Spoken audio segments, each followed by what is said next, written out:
just nothing. No sound, no love, no pain.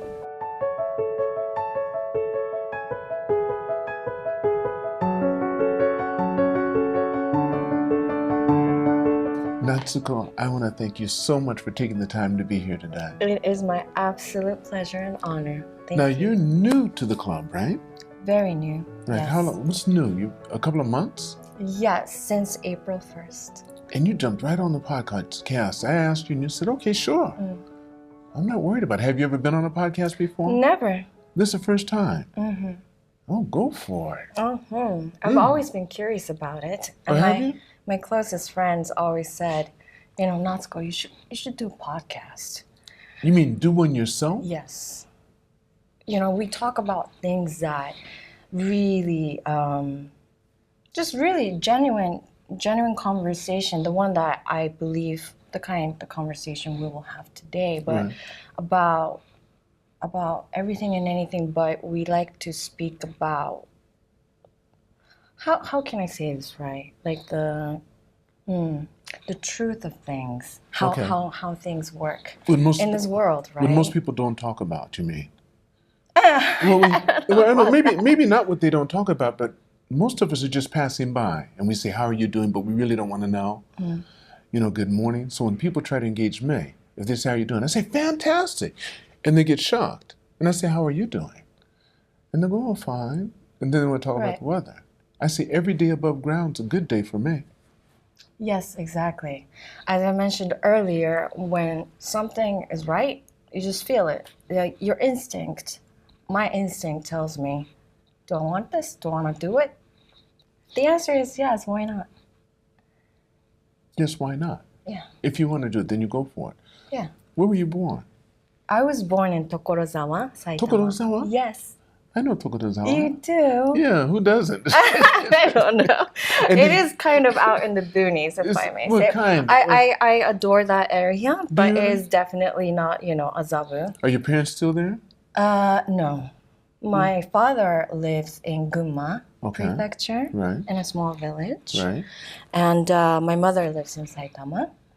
Were you the only child between the two of them? No, I have two older brothers, and one of them lives in America. And another one, he used to live in America too, but he came to Japan 2011. Okay. And how many years difference between you and your oldest brother? 8 and 6. Oh, 8. 8 and then 6? Yes. Your parents, they did that on purpose? They spaced you out? No, I just kind of happened. Okay. So were you... Not in plan. 8 and 6. Well, that's not too far away. Well, 6 years, it is kind of far because that means you didn't have the same friends or anything. They were always much bigger than you. It was always like having, I love my brothers. I respect them so much. And it always felt like, in a good way, having 3 different kinds of fathers. I guess so, yes. Because they would try to show you things and take you around and teach you. And very protective and loving and sweet. And sometimes, just teaches me things that they thought I should know along the way. And I always appreciated that. Is that right? Yeah. So do your mother and father speak English? My father a little bit. But, so I sometimes speak to him in both languages. Okay. And sometimes he would respond to me, well, most of the time in Japanese, but most of the time he can understand what I'm saying, even if I speak in English. But my mother, maybe just a tiny little bit. We don't speak in English. Okay. Why did he start speaking English? Just because he was curious, or did he have to do it for work? Yes, exactly. He needed to. What type of work does he do? Oh, he's retired now. Okay. But the reason why I was raised in California. From what age? From 7 to 13. And your brothers were with you? No, both of them, even the oldest one, if he's 8 years older. And you were 7. Yeah, he was. So actually, I was first grade. Okay, right. My middle brother was 中学1年生. Right. So 7th grade. 7th grade. And my oldest brother was 高校1年生. He was a sophomore in high school. Exactly. Exactly, yeah. Yeah. And so your oldest brother, well, all of you speak English then? Kind of. My oldest brother is an American citizen now. Right, so he So stayed. we speak mostly in English, whereas my brother, who's 6 years older than me, his language, Japanese, has been always strong for him, but he understands, and sometimes kind of throw in English here and there. Right. Yeah, because it's got different feels to it, right? Well, I mean, you have to change your mindset, and the way you think changes, because there's words Exactly, that you yeah. cannot translate in any language. I think that always happens. You have to take on the persona of the people of that country or that language. When you were growing up, were you more like academic, or were you more sports-minded as a little girl, thinking about elementary? As a little girl, Yeah. that is a very interesting question, because I went to America not knowing any alphabet.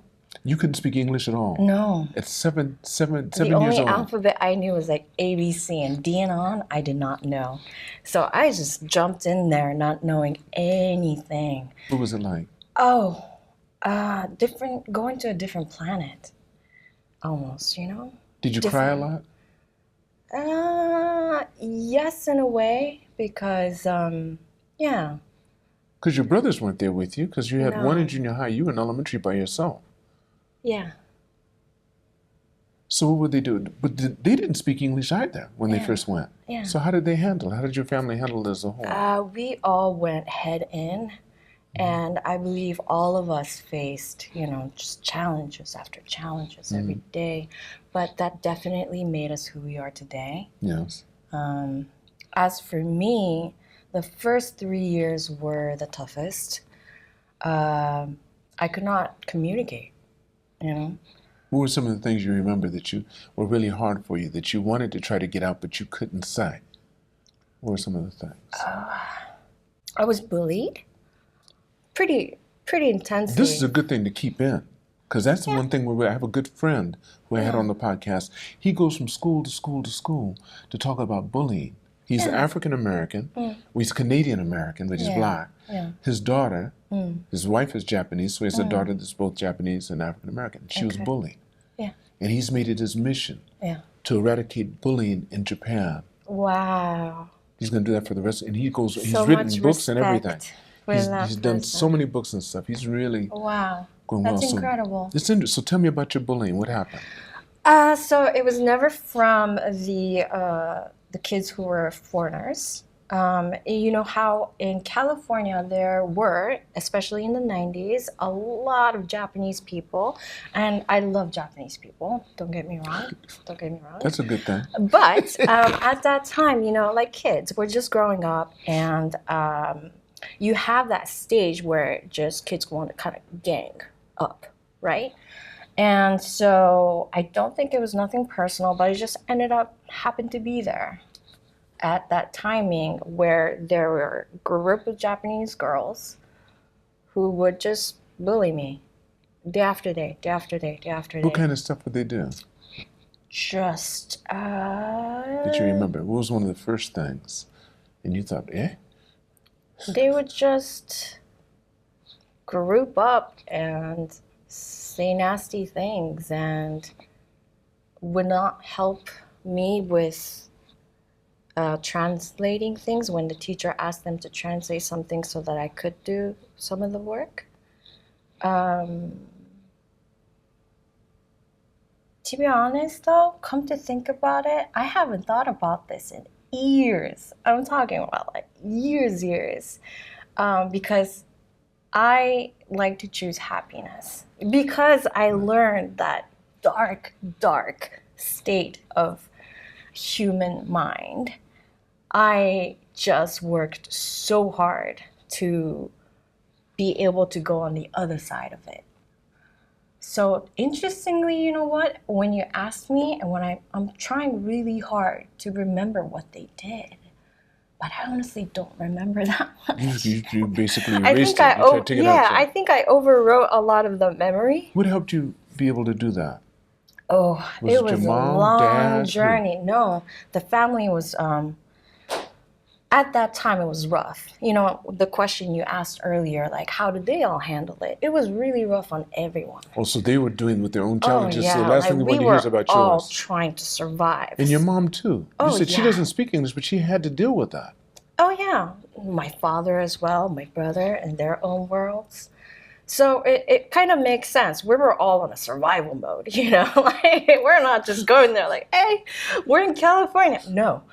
It was more like, okay, like embrace for impact. Every morning we wake up and not knowing what to expect, but knowing it was not going to be easy. And what made it more rough was that at that time, because we were all in that survival mode, it was just impossible to lean on each other. Like I used to ask my mother, are you okay?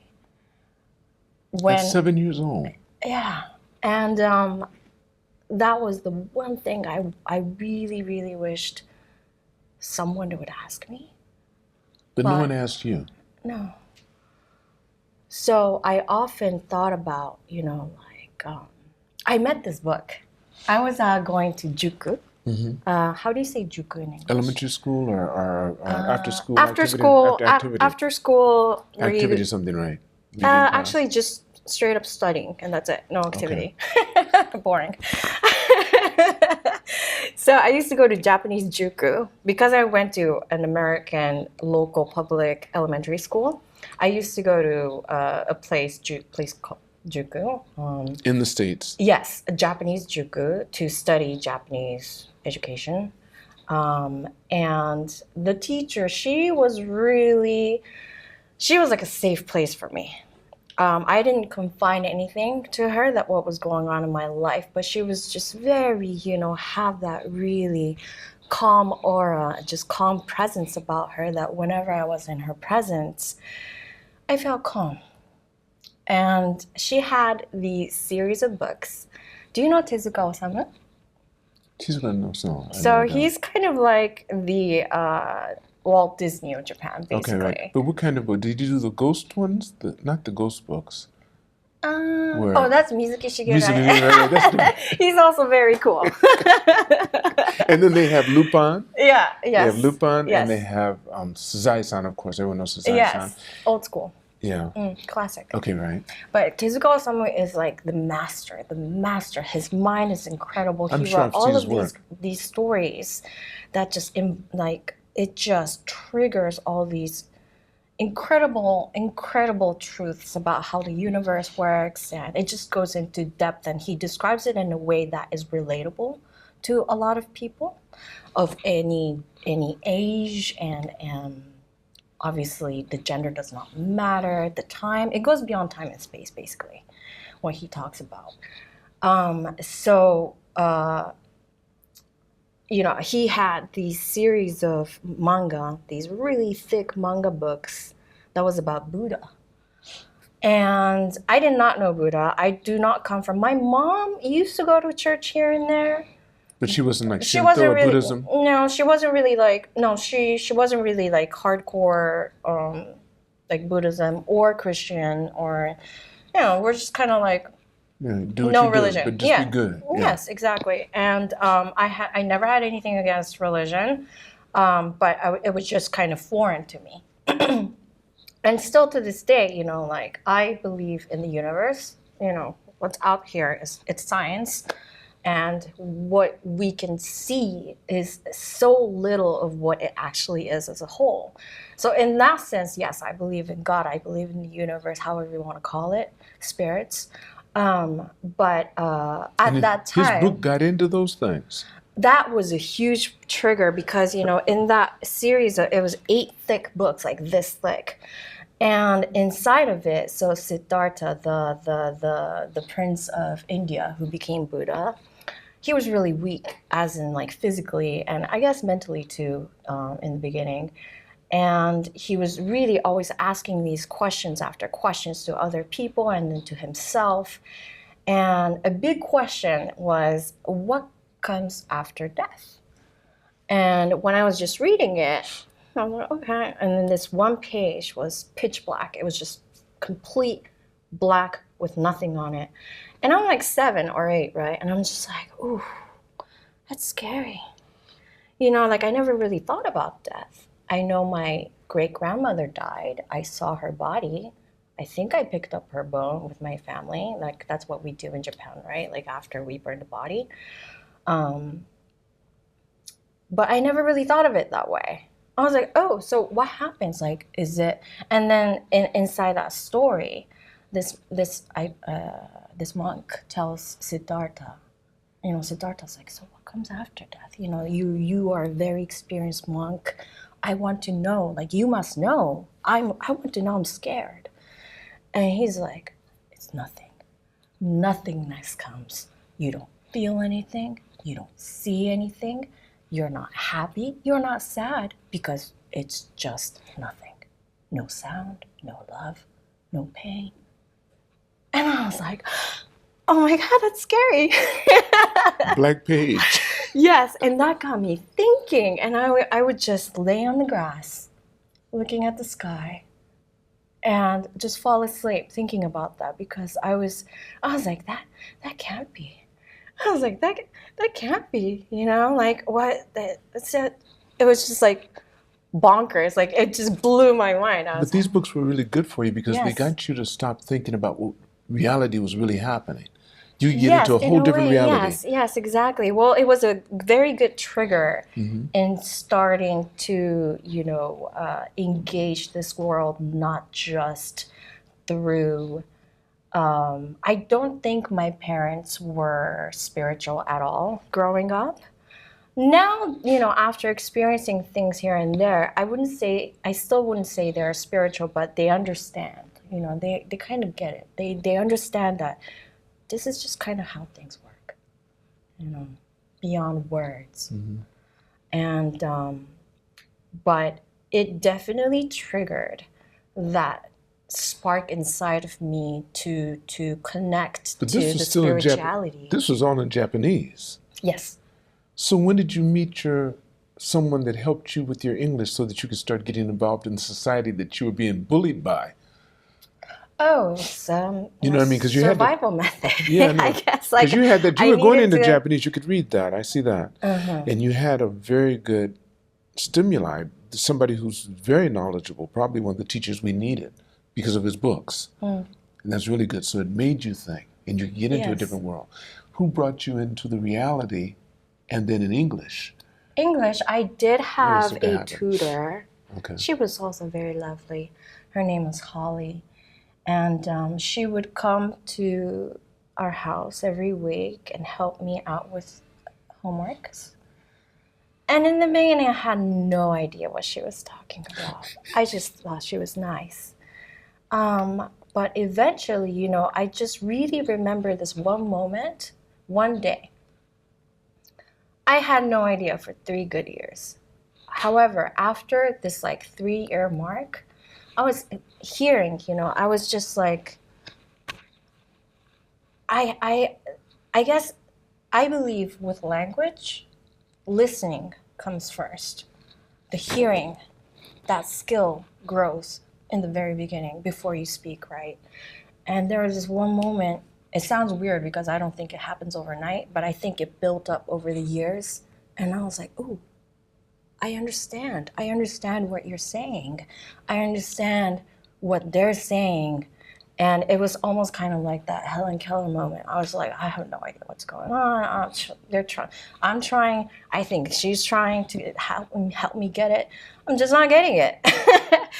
But then there was this moment. I was like, oh, okay. I understand. I understand what you're saying.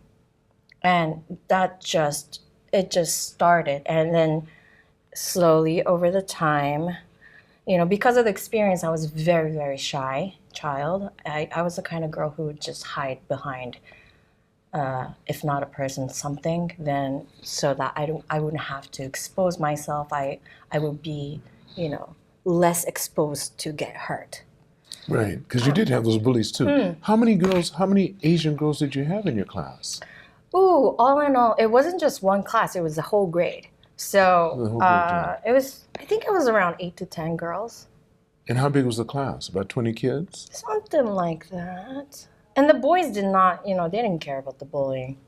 But they were they were following the girls, as in the girls were the stronger force. Okay, so they were not bullying me directly, but they were a part of, they were just these little boys who would just kind of follow them. Because they were told to, yeah. You know, they're like the little like they carry the stuff. Yeah, yeah. Get my bag. Get my They're like, books. Right, right. So you had that from a it's little girl all okay. the way I up. get it. So when you went into junior high school, you started to become proficient because you were already 10 years old when it clicked, and that's still elementary. Yes. So then 11, 12, At around 13, 12. I came back here. Oh, you did. I did. But you already had. Now it already clicked, so you'd already gotten in there, and it was traumatic for you too for the first 3 or 4 years. Very traumatic, Yes. right? Yeah. So when you came back here, it was indulged. Now you had to find out what it's like to be Japanese again. Uh-huh. Oh, I was an alien. That I can say. So what for happened when you sure. came back?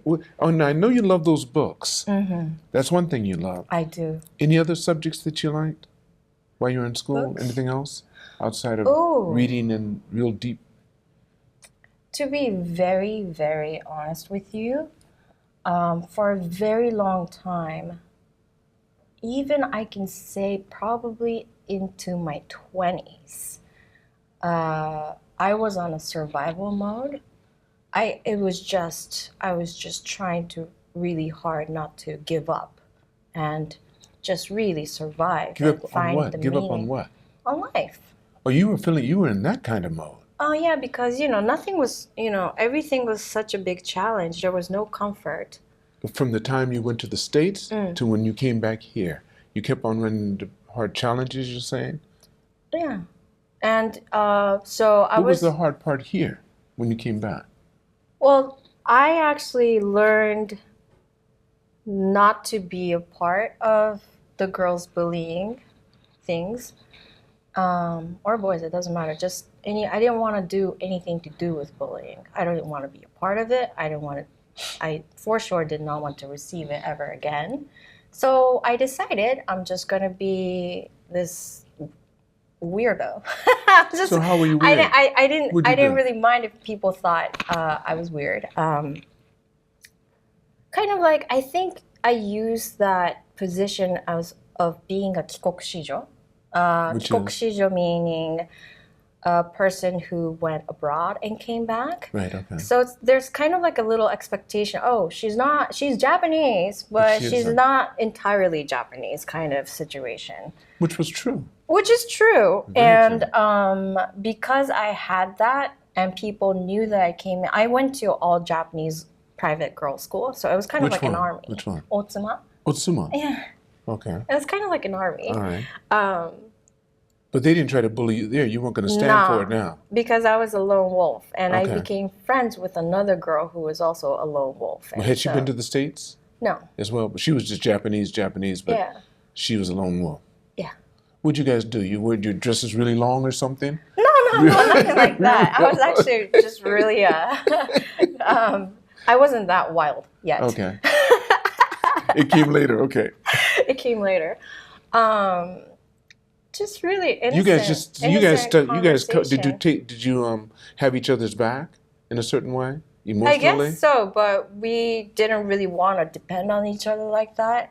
Because you're lone wolves. Yeah, I mean, we respected each other and enjoyed each other's company, but definitely did not want to be leaning on each other, like relying on the other to support. So in what'd you order guys to do together? survive. What'd you do? Did you guys ever go out together? Yes, actually, I enjoy music, and the love for music began around that time especially because she was also really into music. What And type she of was music? incredibly good at singing, and that was just like what so type of music? inspiring. At that time, we used to go listen to a lot of bands. So at that time, like Japanese pop music. And You got into Japanese pop music. yeah. Did you get into that while you were also in the States? No, I grew It up happened with when you like came here. Alanis Morissette and Gangsta's Paradise and all that good stuff. TLC. Left Eye. Yes. So you came back here. Mm-hmm. You find someone that you can be friendly with, and this is in high school now. This is middle school. Middle school. Mm. Middle school. How long did you guys stay friends? For 3 years, because from high school, that school, it felt like a cage. It felt like a mental cage for me. there was just so many rules that didn't make any sense. If it made sense, I would have thought about it, you Okay, know? give me some of the culture shock you got. What was some of the Okay, culture the shock you got? silliest rules that I still kind of get a giggle out of. So if a hair touches your shoulder, you must bind it together in a black, how do you call it? Like, Band, yeah, those rubber black bands. band underneath your ear, whether like two of them or just one. And a skirt always must be a little bit, tiny little bit below your knee. And the socks always needs to be white and this much long, and you need to fold it 3 times. It had to be 3 times. 3 times. If it was 2 times, did they say something? I'm in big trouble. Because actually we had this thing called Fukikensa, like, I don't want to get in trouble with Otsuba because much respect. I don't regret going there because I thought it was such an interesting experience. However, I just thought it was really funny because we would have this inspection thing like every once in 1 month. You stand in line. Yeah, we standing in line and they literally they look at you from head to toe. I'm like, ooh, did you pluck like 3 of your eyebrows? And I'm like, no. Yeah, I really didn't at that time. You couldn't do any of that, and you couldn't color your hair either. Anything, no, right? no. We actually, if you naturally had curly hair or brown hair, right. you needed to have this like shōmeisho, this proving, yes. Proving. Yeah, you had to have proof. They actually a picture of you when you were a kid, right? That you really have brown hair. The school actually issued this confirmation, like, with a stamp, like this girl is naturally born like with lighter hair, so pass. Oh, tell me that does not make sense. Well, listen, but I hear it goes as far as even your undergarments. Right. They're strict with that too, right? I guess, but how would they know? Yeah, I was gonna say, how would they know? Yeah, but I've heard that before. Someone told me that they're really strict as far as what you wear as undergarments. Maybe I wouldn't be surprised. But they didn't say that to you then. No. That was not an issue. Okay, good. No, I was a very good girl at that time. Yeah. But that's hard. That's interesting. Isn't it? Were they strict on bullying? If anyone tried to get bullied and they saw it? In a way, but I don't think they gave that much thought to it because, I mean, it's all girls' school. And, I mean, I believe it must happen in all boys' school as well. But, like, too much of the same gender in one space for too long, it just builds a lot of energy that just doesn't really know, where to go. And it just creates those kind of tension. And I think it's just kind of like a matter of time. It's kind of like setting the kids up to do things that is not exactly good for the other person or for themselves. So I don't, I mean, it's just like what you expect, right? What subjects did you focus on when you got into that school that you liked? To be honest, I never was really into school academics at that time. At that time, I love learning. Right. I love learning since college. However, it was so boring to me at that time. Like nothing. It was just, we're supposed to memorize all these things, and I just had no interest in. But you did okay, didn't you? Yeah. You had to get there. I guess I don't know how I did okay, but I did. Yeah, but at that time, it did not interest it. I was not interested in what they had to offer, all these equation of things. Like, I knew I wasn't going to use that. And I was like, and I'm not interested in it. So. Did you get involved in any sports? Yes. Which sport did you I was in dansubu. So dancing, creative dancing. In an all-girls school, you had creative dancing. But yes. As an activity, it wasn't a sport. You didn't compete or anything like that. It was just as an activity. Yes, I would say it wasn't a competition. Right. We did have happyokai, which is like once a year we would have. We will perform in front of classmates, people and our families and whatnot. So yeah, it wasn't any competition. And it was a mix of a little bit of everything. We would like kind of stretch in a ballerina form. but it was more creative because we had to create our own moves, and So choose then a you had to, song. then you had to work with a group of other girls to do that. Yeah, Well, then but I was you get cool with along with them. it? That was okay? Oh yeah, That yeah. worked out all right. Was that girl that you were close with a part of that? The other lone wolf? No, She wasn't. She didn't do no. the dance. She was in the music. She sang. Yes. She was a singer, you said. For fun, yes. Oh, okay. So when you left high school, what did you do in college? What were your focuses when you got into college? I loved studying at college. All the professors were very cool. Where'd you go to college? Temple University. Okay. Yes, it was. The campus was actually just right there. It was right down the street, right? It was between Azabujuban and Shirokane Takanawa. You know, you might have gone to school with my son, Louis Lee. You may have. Maybe. He has a real estate company now. Louis Lee, and he became the class president.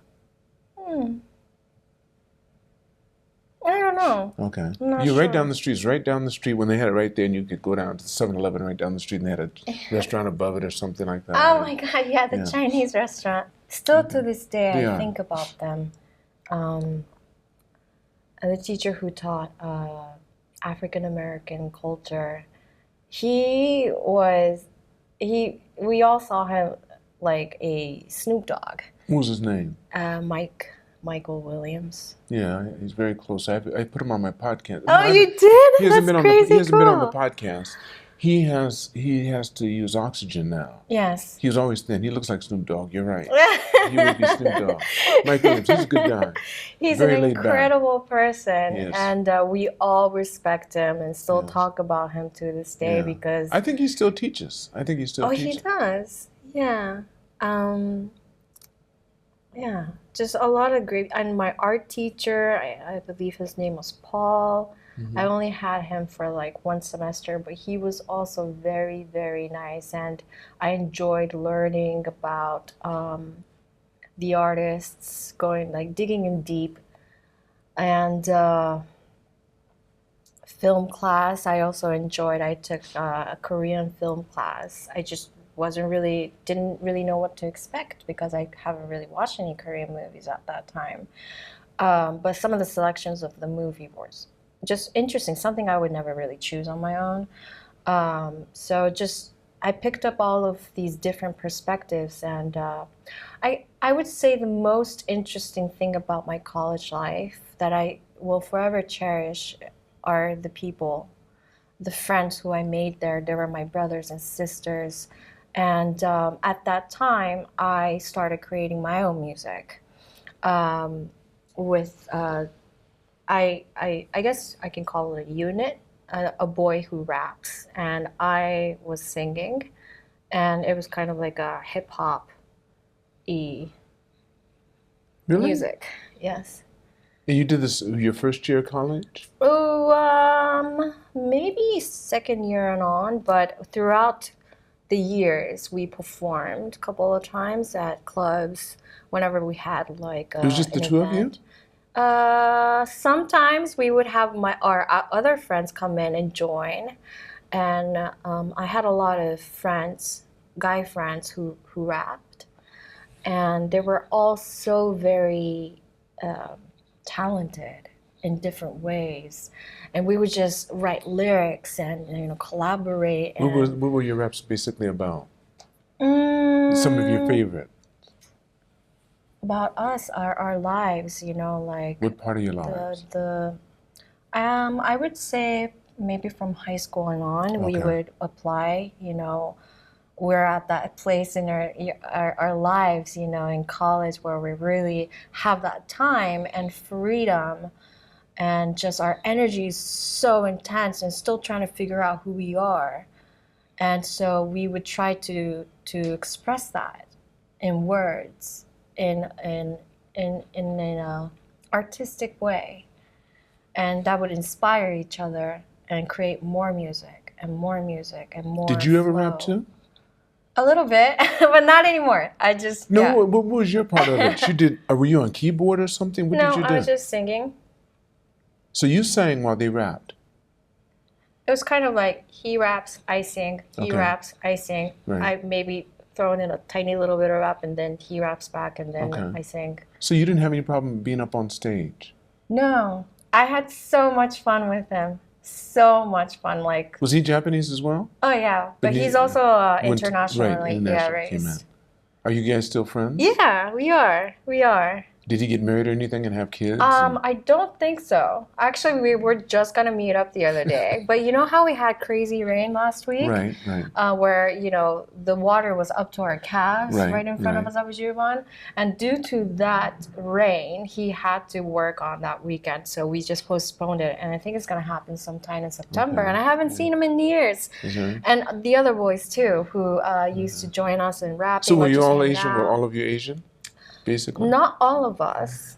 But maybe like half Asian, half somewhere else. And all internationally inclined. Yes, yes. Well, that was neat. That was fun. That was sounds good. very, That sounds like a very lot of fun. That sounds like a lot of fun. Yeah. So you guys, I'm sure you had some real long sessions and stuff. And I'm sure you brought in not just what was happening socially, but also in your families.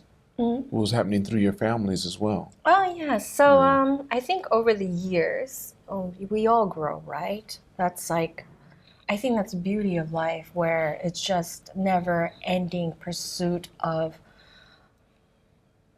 I think it's just the greatest gift we get to experience it all. Life is, I believe, is a range of emotions, not just happiness. And I really believe that happiness is a choice and also a byproduct of becoming the best version of yourself.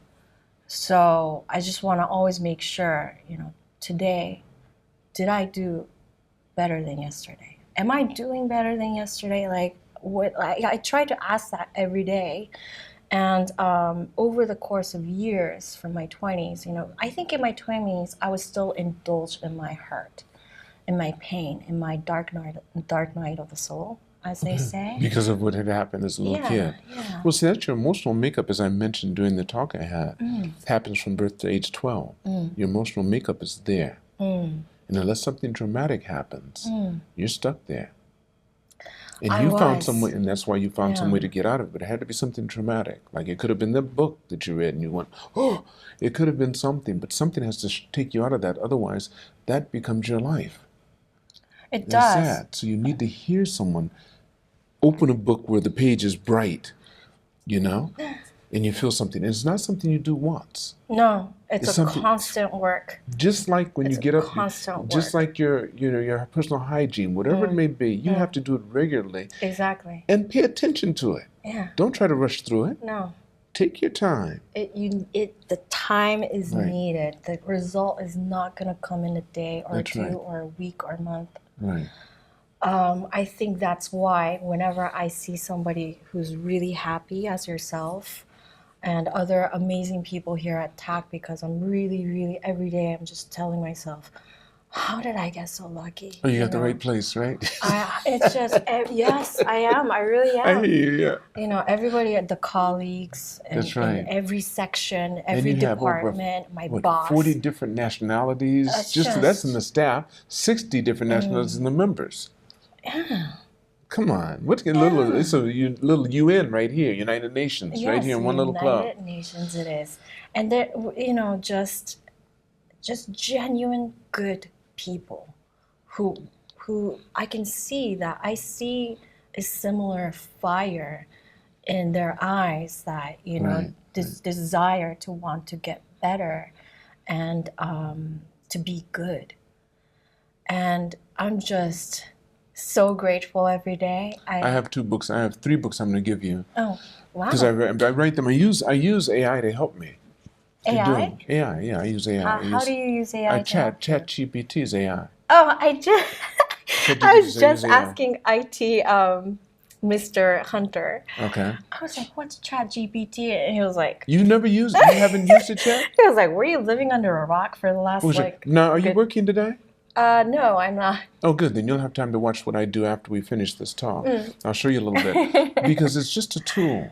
Yes. Now, some people are fearful of AI, and I Yeah. think most people are fearful of what you don't know. Yes. It's the fear of the unknown. Because yes. I say this too. I say prejudice is not a bad thing. You can because prejudice is prejudging. That's what prejudice is. You prejudge something that you don't know anything about. If you were an expert on snakes and you knew which ones, because of the way they look, were poisonous and which ones weren't, you wouldn't be fearful. But someone who doesn't know and only knows that some snakes can kill you because they're poisonous would be prejudiced against all snakes because I don't know which one. And that's not a bad thing. Because you might make a mistake and actually try to pick up the one that is poisonous. It is, I guess, ingrained in our DNA to protect ourselves. Of course. Yeah. It's part of that. But then we've learned to override it as human beings, or else we wouldn't be at the stage to where we're living so safe now that we have to build amusement parks just to get that fear back in. Isn't that crazy? I mean, really, we pay to get scared. We go into movies just to get scared. Was never my thing. Think about it. We jump off of buildings with ropes tied to our legs insane? Just to be scared. Thanks, human Because we want that. do. We want that adrenaline rush. Because most of us haven't learned how to get it other ways. You can get it through joy. You can get it through a lot of things. Right. You know, picking up a baby, working with, looking at nature. There's a lot of ways to do it. But the fast rush, going fast in the car, getting on a bicycle, going really quick, you know, or getting on that roller coaster, That get to the top and. And then you're gonna think, what am I doing this for? What are you doing this for? Silly. Right? But we pay to do that. Right? Isn't that insane? It I is. always say to It my is. good friend, like, things human do, man. Like, That's right. That's right. So we're trying to get through this journey, but we should experience it all. One of the things that I'm passionate about, as you saw, is me speaking. Yes. Because I want to learn more about it. You teach what you want to learn most. Yes. Right? Yes. And you do it. So I'm pushing that envelope because I feel like I have another 2 to 3 decades left in this experience. Now I have my own thoughts about life and death. I don't believe in death.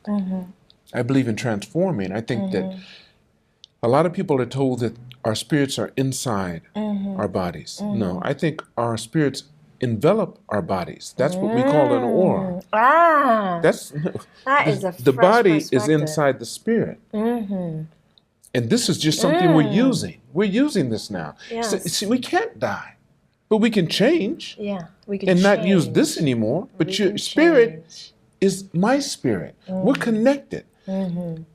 It's just like air. What's the difference between the air right here in this room and when I open up the door in the other room? It's all there, right? Right. It's all. The only thing that divides is the door. And maybe that might be warmer than this, but it's still air.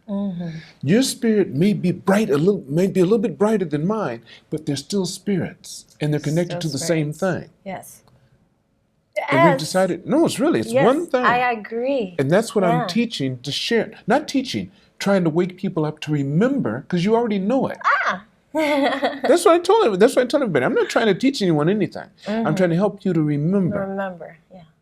You know, it's interesting because I've come to understand, it almost feels like when spirituality is being talked about in general in public, it's kind of like, ooh, that's a woo-woo thing. Right, yeah, of course. But more so, I've come to understand, now actually, you know what? It's back to back with science.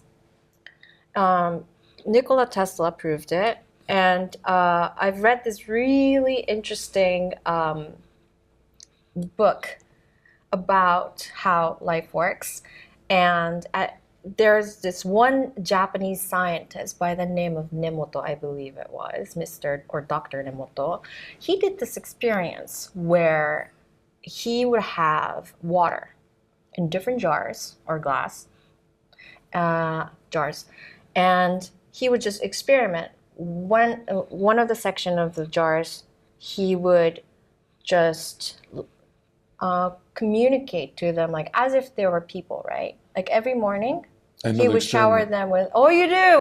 He would say nice comments. things, negative comments, and then the other one was like, "I love positive. you," gratitude, you know, all the positive stuff. And one of them, he wouldn't even tell them, but he would just label it like negative things, positive things. And the result of, and then he would freeze that water and see the outcome of how the flakes, like a snowflake, comes into shape. And it's just mind-blowing how beautiful, positive things will form into this beautiful snowflake figure. And it's just the ones that you shower with negativity and bad energy, it's just like a blob of just, you can see that energy in that, like how it formed when you froze it. And if you think about it, our body, they say that, we're mostly water, like we're mostly blood, we're mostly liquid. And also Einstein, like his study of how, when you look down into things in, like when you really, really focus like deep down, way beyond the surface of things like our skin, these cameras, this building, we just come down to a molecule. And there's a big space, and all it is just energy vibrating, making things seem in a certain way when they come close together enough. Right. So it's science. It's science. But also spirituality coming in together, because these are some of the things that, without this much explanation beforehand, if I just say that, did you know that if you freeze water, when you say I love you, and when you say just like bad things to it and you freeze it, the outcomes will be different? They were like, oh, no, it wouldn't. Even if it did, like maybe it was just out of coincidence or something, maybe it could have been temperature, I don't know. Stop. I had an uncle who had Down syndrome. My Uncle Francis, who was older than me. And I used to watch him. And my grandparents wouldn't put him in any kind of institution. They kept him. Because my mother, she was the last daughter, and then they had Uncle Francis after her. And there were 8 of them, 7 of them. Three boys and 4 girls. So 7 of them. Yeah. A lot. And my mother's 95 now. Wow. Yeah, Uncle Francis passed away, but he was in his 60s, and most people thought he wouldn't make it till 30. Wow. Because he was around family all the time. Surrounded by love. And people that that's how you want to express yourself, and you want to do your journey this way this time, Doza. I really always loved people with Down syndrome. Because they're always happy and smiling, usually. And they're so... if they've been treated well. So straightforward with their emotion. Why wouldn't they be? And full of love. Right. They don't have any facades. No. And one of my first long-term relationship I had, he had an older brother who has Down syndrome. And he inspired me so much, so much, that for my internship, I just kind of did something that was completely different from my major. I was a communication major, but I saw this paper with like, hey, we're looking for an assistant for a special needs class, and the school is right there. And I was like, I kind of really want to try this. I feel a calling. So I asked my professor, like, I know this has nothing to do with my major, but is there any way I can take this one as for my internship? And I got to go. So I did. This is why you were at Temple. Yes. And it was one of the most impactful couple of months I ever experienced in my life. There were just a variety of kids with different sort of disabilities, mental disabilities, physical disability. And it was just, the things they taught me was just priceless. The energy they give out, the way they communicate. There's one boy, he was labeled as aggressive because he's usually normally very quiet. But once when something ticks off, he was just kind of like, he was a big boy. Okay. So one of the girls who was helping at that time, she was just held by her neck towards like the wall. But I just always felt like out of instinct that this is a very gentle soul. And I was sitting next to him one day and he just kind of looks at me. And he doesn't take the eyes off of my eyes, and he just comes and puts his forehead on me for a while. And and we separated, and he was like, he just nods. the way he communicated, I was Right. like, wow, that was intense. Yeah, that was intense. energy exchange. You know what I'm like? It's way beyond words. But he was like, okay, and I was like, okay. Because you were willing to accept it. You said, hey, Yeah, okay, yeah, just see what happens. Just go for yeah. It was very animalistic. Yeah. Yeah, it's just Instinctive, yeah. very instinctive. But it was Beautiful. definitely a conversation, exchange of energy. I got it. He got it. It was so interesting. I never really experienced anything like that. And I don't think. It's nice because we don't touch. People don't do that. We need to, and sometimes we do with the body, but I don't know what that is. What do you mean? I'm not touchy either, but I love it when I do, and I like kids. I love love when the kids. kids come to me. Yes. I saw love something the other day on kids. social media, and there's a little boy, and he's a little black boy, and there's people out in the park sitting around, and most of them aren't black, Okay. but they're sitting around the park, and he goes around and hugs each one. Oh. And you see, and they just hug him, and you can see them lighten up, and what an he just goes, and angel. the mother's right beside him, and he just What goes an around and he just hugs angel. each one, and he goes like this, and then he waits for one, and he goes like this, and then he comes up there and he hugs another one, and he's melts my about 3 heart or just 4, hearing and he about just it. knows, and his mother, she's allowing this. Yeah. She's allowing that entity to go around through. She's not pulling it back and saying no, which there's something else too. I don't believe that kids should raise kids. Yeah. Because they can't give them the wisdom. And not all of us just because you get older doesn't mean you become wise. No. A lot of people like to think that. That doesn't mean you know more either. That just means you've been around here longer. Yeah. Because you can be around a long time and be walking around in the fuzzy thinking and not thinking at all. And A lot of people walking around not the thinking end at all. of that life. That's what they're doing this Easily, time. right? That's why, like I said, there's 3 types of people in this world. Those that are making things happen, Yeah, I've those never that seen watch things happen, and those that wonder what happened. And I think the majority of people are walking around wondering what's happened. They get to a certain age and say, what happened? I'm 80 years old. What did I do in my life? No. I'm not burning out. I'm burning up. Ooh. See, I'm not living. I'm not, trying to, some people dream their life away. I'm living my dreams away. Ah. There's so much I want to tell everybody in there, and I'll tell them in time, but that's what I do, and I live my life like that. Yeah. If I have a dream about something, there's certain things I think about. I'm going for it because it's all on loan. It's all what? On loan. Alone, yeah. Everything's on loan. Yeah, you'll see me at the end of the podcast. I'm going to say that. But before we end the podcast, because we went up to your college part, when you went through college, and you graduated with a communication degree, and then what was your first job? Oh.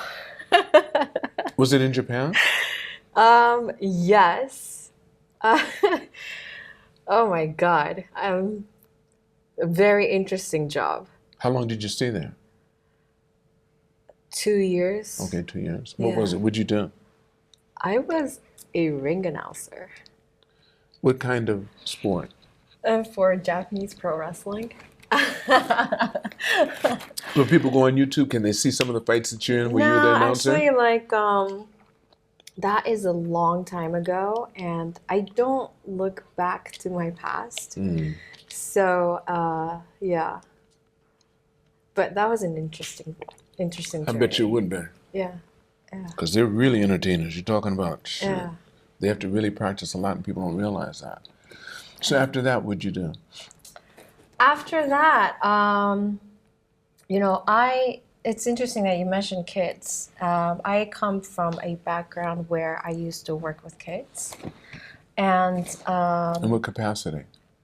so in the beginning, I was a office manager at an international school. But eventually, and then I also worked in a big corporate. I wanted to feel it out, see what fits me, right? International world, Japanese world.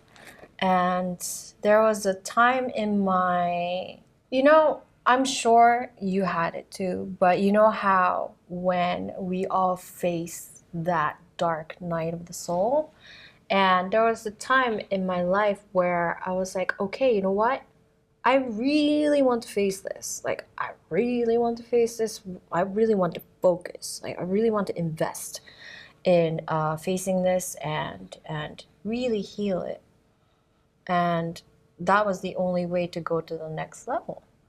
So during that time, I was telling myself, my instinct tells me during this time, when I face this part of me, I want to go back to working with kids. So I also jumped into a world where I was not used to, which was completely Japanese environment. And I was working with kids from like babies to up until high school.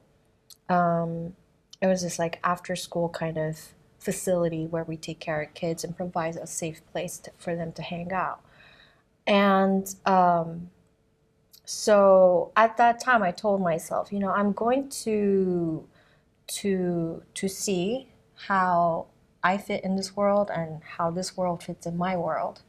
And also not just trying to fit in, but obviously I wanted to get something done and I wanted to challenge myself, like coming from a bilingual or multilingual background. I think for anybody, it is easy for, I think it was a common issue. I'm just trying to keep it up here. Yeah. I think it was a common issue for any bilingual person to kind of be iffy on the one side of the language, if you know what I mean, like not really on top of like in sense of vocabulary, like the ability to understand, to execute, like in the conversation, actually not just like read it, but actually be able to write it and communicate, in many forms, not just like daily conversation, but in business as well. So it was a big challenge for me to just kind of like have to do that and to see if I can actually How long execute. were you out of college that you did this? Ooh, this world is actually just very recent. Oh, this is recent? Yeah, this was But how like long have you, wait, how many jobs have you had since before you came here? 5, I believe. And 2 of them were with kids? Yeah. Okay. And one time with the ring where they were wrestling? Yeah. And did you try corporate, kind of? Yes, bank. And that was Japanese? Yeah. And did you serve a lot of tea? No. Okay. It was interesting, but I was in the IT world. Okay. Of a bank. Good pay, but I don't think the energy was aligned for me. Did it remind you of the girls' school you went to? No, not at all. Okay, they didn't have an inspection once a month? No, my group was a bunch of men. Okay. And very gentlemen. I appreciated them, but I think my energy is really at work. I like to be busy and accelerated and feed off of each other's energy. That kind of like go, go, go, right? And it was a little bit more calmer than what I preferred. So I was like, okay, maybe, like pay-wise is great, but I don't think that's all to life. So I'm gonna explore. And the kids world was amazing too, but I always felt this sense of I was only using maybe 1/10 of myself. You felt there was a lot of lag time while you're working with the kids, like there was more like babysitting than really teaching? Well, I do love babysitting. I think But it was kind of like that? Not always. How But old were these kids? sometimes babies, because I was responsible for creating events for babies and their mothers or fathers. However, we did take in a lot of elementary school kids during summer vacations and after schools. So a lot of times I would have to, be with them, make sure they're in a safe place. And high school, middle school, a lot of kids of different age. But there was something inside of me that told me, you know what, I love it, I respect it, I just don't think this is somewhere I will be forever. And again, like I kind of like to just empty the cup and start anew until I find the right place. For anything, right, in life. and you just kind of have to be willing to jump into the unknown and take it on with everything you've got. And that's what I did with TAC, because Coming from where? from that kids. Oh, from the so Yeah, you yeah, so yeah. so the place before here you were with the kids. How long had you been with them before you came here? Was it a Like year? 5 years. You were with them for 5 years. Yeah. Okay. Is this someplace we would know? I don't think so. Okay. I don't think any All of right. you would know. It's a All right. small place in But it was- Kotesashi. Okay, but it was Japanese or was Yeah. it okay? Japanese Yeah. kids. Okay. And You did yeah, that. I jumped in here and Did you get a chance to use your English? No. No, not at all. So where were you maintaining your English over that 5 years? Just self-study. Or were you just doing it by yourself? Yeah. So you don't have a lot of foreign friends or anything at that time. No, because I was really working on myself and I wasn't really going out at all much. Right, And I challenged myself to get the national license for childcare. And you did? Hoikushi. Yes, I did. So I was studying and Okay. studying and studying. Because when I started to study, I didn't go to schools for that. And when I opened the textbook, I needed to re-buy a different textbook because the first textbook, I just couldn't read these names that came from like years and years ago. It was too much to, like, I just didn't have that knowledge. So I thought this is going to be a long shot, I thought. But I was able to get it in a year. So, and that was my 5th year mark. And I was like, okay, you know what? I think I'm ready. So before I end the Okay. podcast, I like to ask this question. Sure. Okay. Natsuko, Hi. if you could magically go back in time Okay. and meet the younger Natsuko Okay. and give her advice based upon what you know now, how old would she be and what advice would you give her? It's going to be okay. How old would you be when you told yourself that? 7. You'd leave it at that? Yeah. Smart woman. Thank you so much, Natsuko. It has been a pleasure. Thank you so much. 3. I want to thank all of you for watching or listening to this podcast. And never forget, it's all on loan, so continue to reach for the stars. Because you're too blessed to be stressed.